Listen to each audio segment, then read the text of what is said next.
दोस्तों, जीवन में अक्सर हम अपनी असफलताओं के लिए किस्मत को दोष देते हैं। हम सोचते हैं कि हमारे पास पर्याप्त संसाधन नहीं है, हमारी मेहनत बेकार जा रही है और बाकी लोग हमसे बेहतर हैं। लेकिन क्या कभी हमने यह सोचा है कि हमारी असली समस्या हमारी सोच और हमारे कर्म हैं? आज मैं आपको एक ऐसी प्रेरणादायक कहानी सुनाने जा रहा हूं जो न सिर्फ आपकी सोच को बदल देगी, बल्कि आपको यह भी सिखाएगी कि किस्मत के भरोसे बैठने से कुछ नहीं होता। हमारी किस्मत तभी बदलती है जब हम अपने कर्मों में विश्वास रखते हैं। तो चलिए जानते हैं कि कैसे मेहनत और सही दिशा में किए गए कर्म जीवन को बदल सकते हैं। ध्यान से सुनिए, क्योंकि ये कहानी आपकी जिंदगी बदलने की ताकत रखती है। बहुत समय पहले की बात है। एक नगर में महात्मा बुद्ध ठहरे हुए थे। तभी वहां पर एक किसान आया और वह महात्मा बुद्ध से कहता है, हे बुद्ध, मेरी किस्मत बहुत खराब है। मैं जो भी काम करता हूं वो सब बिगड़ जाता है। मुझे मेरी मेहनत का कोई फल नहीं मिल पाता। मैं एक किसान हूं, मैं खेती करता हूं, लेकिन मेरी फसल कभी अच्छी नहीं हो पाती और इसी वजह से मैं बहुत परेशान रहता हूं। पता नहीं क्यों मेरे साथ ही ऐसा क्यों होता है। इसके उपाय के लिए मैंने कई साधु संतों से बात की, कई ज्ञानियों से उनकी राय ली। उन्होंने जो कुछ भी कहा मैंने वह सब कुछ किया। मैंने सभी तरह के अनुष्ठान, पूजा पाठ और यहां तक कि हर प्रकार के कार्य करके देख लिए, लेकिन फिर भी मुझे इसका कोई लाभ ही नहीं मिल रहा। और वहीं पर मेरे अन्य गांव वाले, उन सब की फसल बहुत अच्छी होती है, जबकि वह अपने खेतों में उतनी मेहनत भी नहीं करते, लेकिन फिर भी उनकी फसलें हमेशा ही बहुत अच्छी होती हैं। मैंने सुना है कि आप सभी की समस्या का समाधान करते हैं, इसीलिए मैं आज आपके पास आया हूं। क्या आप मेरी समस्या का समाधान कर सकते हैं? हे तथागत, क्या आप मेरी किस्मत बदल सकते हैं? उस किसान की वह सारी बातें सुनकर महात्मा बुद्ध मुस्कुराने लगे और उस किसान से कहते हैं, भंते, तुम्हारी किस्मत तो पहले से ही बहुत अच्छी है, सब कुछ तो तुम्हारे पास ही है, फिर भला तुम ऐसा क्यों कहते हो कि तुम्हारी किस्मत अच्छी नहीं है? इस पर वह किसान महात्मा बुद्ध के इस प्रश्न का जवाब देते हुए कहता है, हे तथागत, मेरे पास क्या है?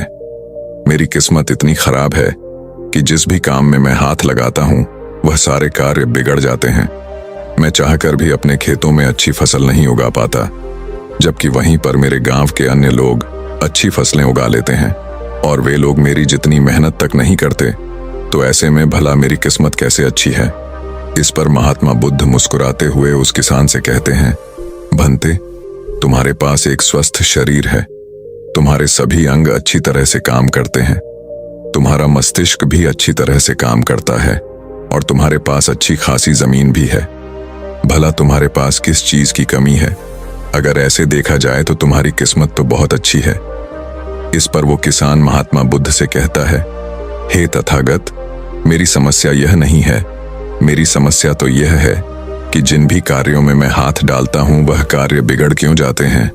रही बात जमीन, अच्छा शरीर, अच्छा मस्तिष्क और अच्छे अंगों की, तो वह तो सभी के पास है।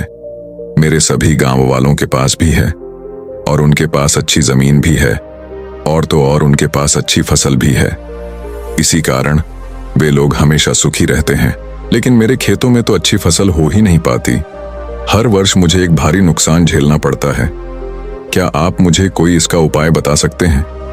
क्या ऐसा कोई मंत्र, क्या ऐसा कोई तरीका है जिससे मेरी किस्मत एक बार फिर से चमक जाए? इस पर महात्मा बुद्ध उस किसान से कहते हैं, ठीक है, यदि तुम कोई उपाय चाहते हो या कोई मंत्र चाहते हो तो वह मैं तुम्हें अवश्य ही दूंगा, लेकिन उससे पहले मुझे यह बताओ, क्या तुम्हें पता है तुम्हारे खेत में खजाना है? ये सुन वह किसान थोड़ा आश्चर्यचकित हुआ और वह महात्मा बुद्ध से तुरंत ही बोल पड़ा, हे बुद्ध, आप ये क्या कह रहे हैं? मेरे खेत में खजाना है और यह मुझे पता तक नहीं। बताइए, वह खजाना कहाँ है? मैं अभी उसे जाकर निकाल लूंगा। बताइए बुद्ध, वो खजाना कहाँ है? इस पर महात्मा बुद्ध उस किसान से कहते हैं, भंते, वह खजाना तुम्हें ऐसे नहीं मिलने वाला। उसके लिए तुम्हें मेरा कार्य करना होगा। मैं तुम्हें जैसा जैसा कहूंगा तुम्हें वैसा ही करना होगा, तब जाके तुम्हें वह खजाना अवश्य मिल पाएगा। उस किसान ने महात्मा बुद्ध की सारी बातें सुनी और उसके बाद वह किसान महात्मा बुद्ध से कहता है, हे तथागत, बताइए मुझे क्या करना होगा? आप जैसा कहेंगे मैं वैसा करने के लिए तैयार हूं, लेकिन मुझे बता दीजिए कि आखिर वह खजाना मेरे खेत में कहां पर है। इस पर महात्मा बुद्ध उस किसान से कहते हैं, भंते, अपने खेतों में जाओ और अपने खेतों की खुदाई करके एक मिट्टी टोकरी भरकर मेरे पास लाओ। वह किसान तुरंत ही महात्मा बुद्ध की बात मान लेता है। वह भागा भागा अपने खेतों में जाता है और जल्दी जल्दी एक टोकरी मिट्टी भरकर वह वापस महात्मा बुद्ध के पास पहुंचता है। उस मिट्टी को देखने के बाद महात्मा बुद्ध उस किसान से कहते हैं, ठीक है, अब मेरी बात ध्यान से सुनो। अब से 1 महीने बाद अपने खेत की खुदाई करना और जब तुम पूरा खेत खोद दोगे तो उसमें से एक टोकरी मिट्टी फिर से मेरे पास लेकर आना। महात्मा बुद्ध के मुख से यह बात सुनकर वह किसान कुछ देर के लिए सोच में पड़ गया। वह यह सोचने लगा, जब खजाना मेरे खेतों में गड़ा हुआ है तो महात्मा बुद्ध मुझे सीधे सीधे बता क्यों नहीं देते कि वह कहां पर है। उसने कुछ देर सोच विचार करने के बाद महात्मा बुद्ध से आखिरकार यह बात पूछ ही ली। वह किसान महात्मा बुद्ध से कहता है, हे तथागत, यदि वह खजाना मेरे खेतों में है तो आप मुझे बता क्यों नहीं देते कि वह कहां पर है। मैं उसे अभी जाकर निकाल लेता हूं। भला मुझे 1 माह का इंतजार क्यों करना है? आखिर इसकी क्या जरूरत है? इस पर महात्मा बुद्ध बड़े शांत स्वर से उस किसान से कहते हैं, भंते, हर कार्य का एक समय होता है और वह कार्य यदि उचित समय पर किया जाए तो वह हमें उचित और शुभ फल देता है। तुम चाहते हो तो मैं तुम्हें खजाना बता देता हूं कि वह खजाना तुम्हारे खेतों में कहां गड़ा हुआ है। लेकिन एक पल के लिए यह भी सोच लो, अगर तुम अभी उस खजाने को पाने की कोशिश करोगे तो हो सकता है कि तुम्हारे हाथ तो कुछ भी ना आए। सोच लो, तुम अभी उस खजाने को पाना चाहते हो या 1 महीने के बाद। महात्मा बुद्ध के मुख से यह सारी बातें सुनकर वह किसान कुछ देर के लिए सोच विचार में पड़ गया और फिर वह महात्मा बुद्ध से कहता है, हे तथागत, आप जैसा कहेंगे मैं वैसा ही करूंगा। इतना कहकर वह महात्मा बुद्ध को प्रणाम करके वापस घर लौट जाता है। वह जैसे तैसे अपने मन को मार तो लेता है, अपनी इच्छाओं को दबा तो लेता है, किंतु अब भी उसका मन बहुत बेचैन था। वह उस खजाने को जल्द से जल्द पाना चाहता था। रात में उसे खजाने के सपने आया करते थे। वह दिन भर केवल खजाने के बारे में ही सोचता रहता था। जब भी वह खेत जाता तो एक किनारे पर बैठता और उस खजाने के बारे में सोचने लग जाता। दिन भर हर समय उसके मन में केवल खजाना पाने के विचार ही चलते रहते। वह यह सोचता रहता कि जब मुझे खजाना मिल जाएगा तो मैं तो इस नगर का सबसे अमीर आदमी बन जाऊंगा।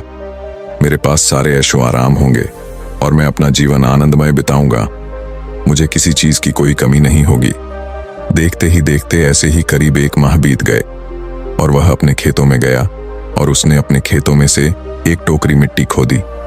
उस टोकरी में भरकर वह महात्मा बुद्ध के पास पहुंचा और महात्मा बुद्ध से कहता है, हे तथागत, यह लीजिए एक टोकरी मिट्टी जो मैंने अपने खेत से लाई है। अब बताइए वह खजाना कहां पर है। इस पर महात्मा बुद्ध उस किसान से कहते हैं, क्या तुमने अपना सारा खेत खोद दिया? इस पर वो किसान महात्मा बुद्ध से कहता है, नहीं तथागत, आपने कहा था केवल एक टोकरी मिट्टी ही आपको चाहिए, इसलिए मैंने केवल एक टोकरी मिट्टी ही निकाली। भला उसके लिए मुझे पूरा खेत जोतने की क्या जरूरत है? बस आप मुझे यह बता दीजिए कि वह खजाना मेरे खेतों में कहां पर गड़ा हुआ है। मैं जाकर वहीं पर खोदूंगा और वह खजाना निकाल लूंगा। इस पर महात्मा बुद्ध उस किसान से कहते हैं, भंते, वह खजाना पूरा खेत जोतने से ही मिलेगा। यदि तुम अपना खेत नहीं जोतोगे तो वह खजाना कभी नहीं बाहर आने वाला। अब सोच लो तुम्हें क्या करना है।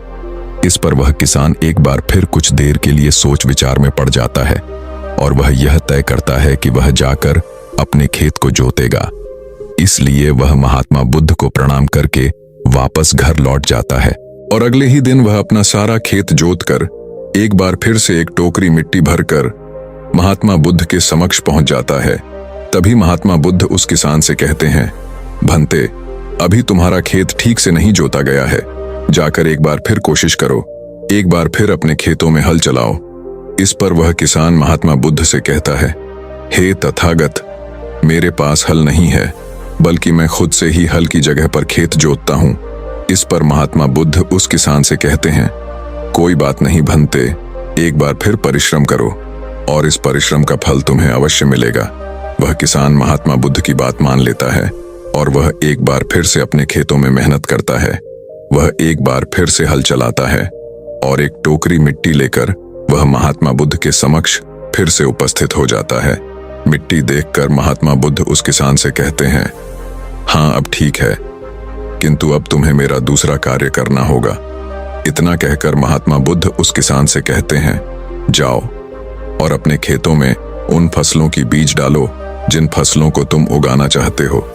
इस पर वह किसान थोड़ा अचरज में महात्मा बुद्ध से कहता है, हे तथागत, आपने तो खजाने की बात की थी, फिर बीच में यह फसल कहां से आ गई?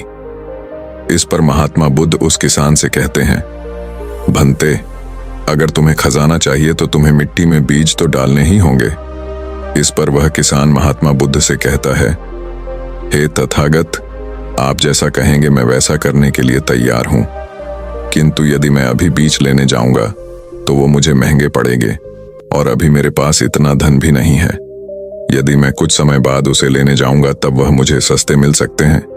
इस पर महात्मा बुद्ध उस किसान से कहते हैं, भंते, मैंने तुम्हें कहा था, यदि हम किसी कार्य को सही समय पर करते हैं तो हमें उचित लाभ मिलता है, किंतु अगर वही कार्य उस समय पर नहीं होता तो उसका फल हमें नहीं मिल पाता। इसीलिए आज ही जाओ और अपने खेतों में बीज डालो। वह किसान महात्मा बुद्ध की बात मान लेता है। वो महात्मा बुद्ध को प्रणाम करके बीज लेने निकल जाता है। बीज लाकर वह अपने खेतों में भी डाल देता है और फिर वह महात्मा बुद्ध के पास वापस पहुंचता है और बुद्ध से कहता है, हे तथागत, आपने जैसा कहा था मैंने वैसा ही किया। अब मुझे बताइए कि आखिर मेरे खेतों में वह खजाना कहां पर है ताकि मैं उसे निकाल सकूं। इस पर महात्मा बुद्ध मुस्कुराने लगे और उस किसान से कहते हैं, भंते, अभी तो तुम्हें एक और कार्य करना है, उसके बाद वह खजाना तुम्हें खुद ब खुद दिखेगा। किसान महात्मा बुद्ध से कहता है, हे तथागत, बताइए अब वह कौन सा काम है जो मुझे करना है। इस पर महात्मा बुद्ध किसान से कहते हैं, जो भी बीज तुमने अपने खेतों में डाले हैं, अब से तुम्हें उनकी देखभाल करनी है। उन्हें प्यार से सींचना है और देखना उन्हें कोई तकलीफ ना हो, वह स्वस्थ रहे, उन्हें कोई बीमारी या कीड़ा ना लगे। यदि ऐसा हुआ तो तुम्हें वह खजाना नहीं मिल पाएगा। और यदि तुम्हारे खेत का हर एक बीज अंकुरित हो गया और वह अपनी संपूर्णता तक पहुंच गया तो वह खजाना तुम्हें अवश्य ही दिखाई देगा और तब तुम्हें मेरे पास आने की कोई आवश्यकता भी नहीं पड़ेगी। उस किसान ने महात्मा बुद्ध की सारी बातें मान ली और उसके बाद वह महात्मा बुद्ध को प्रणाम करके वापस घर लौट गया। अब से वह अपने खेतों की देखरेख करने लगा। उस किसान ने अपने खेतों पर पूरा ध्यान दिया, किंतु अब भी उसे सपनों में वह खजाना ही नजर आता था और वह मन ही मन सोचता था कि बस एक बार यह फसल पूरी तरह से स्वस्थ हो जाए तो वह खजाना भी मुझे मिल ही जाएगा।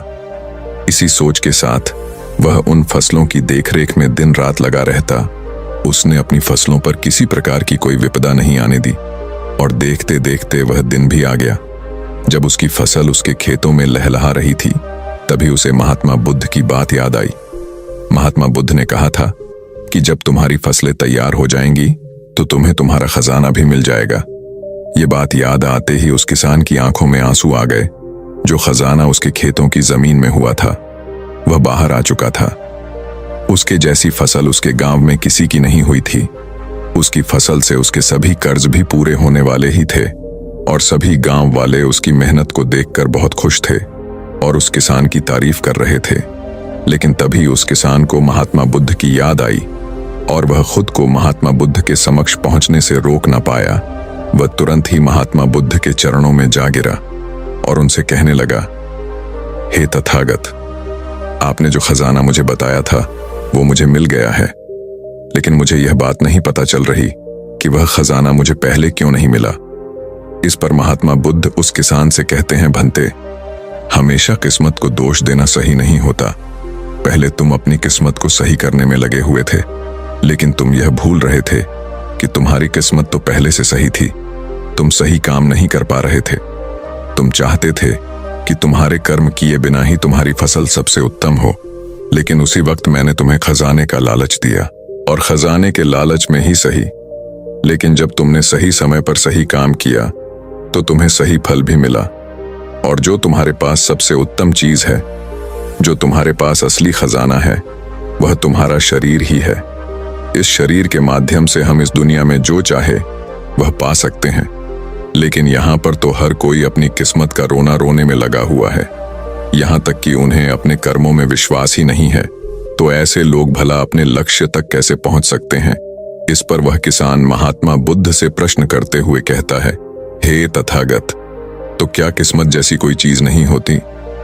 इस पर महात्मा बुद्ध मुस्कुराने लगे और उस किसान से कहते हैं, भंते, किस्मत क्या है? किस्मत हमारे ही सत्कर्म है, और यह सत्कर्म ही हमें ऊर्जा और शक्ति प्रदान करते हैं ताकि हम सही दिशा में कार्य कर सके, और इन कार्यों से ही हम अपने जीवन के लक्ष्य को प्राप्त भी कर सकते हैं।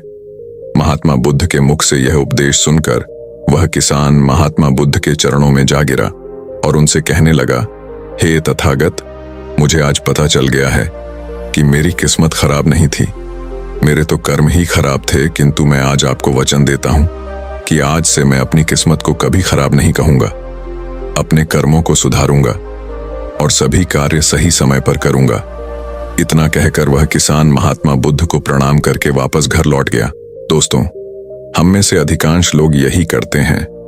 वे लोग हमेशा अपनी किस्मत को दोष देते रहते हैं, लेकिन वो कभी भी अपने कर्मों पर ध्यान नहीं देते।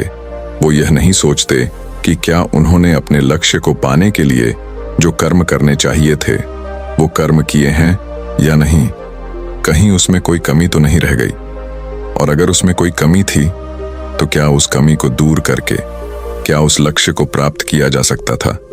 और यह सब हम तब सोच पाएंगे, तब समझ पाएंगे जब हम अपनी किस्मत को दोष देना बंद कर देंगे। लेकिन हम तो अपने आप को सही और अपने किस्मत को गलत ठहराना चाहते हैं।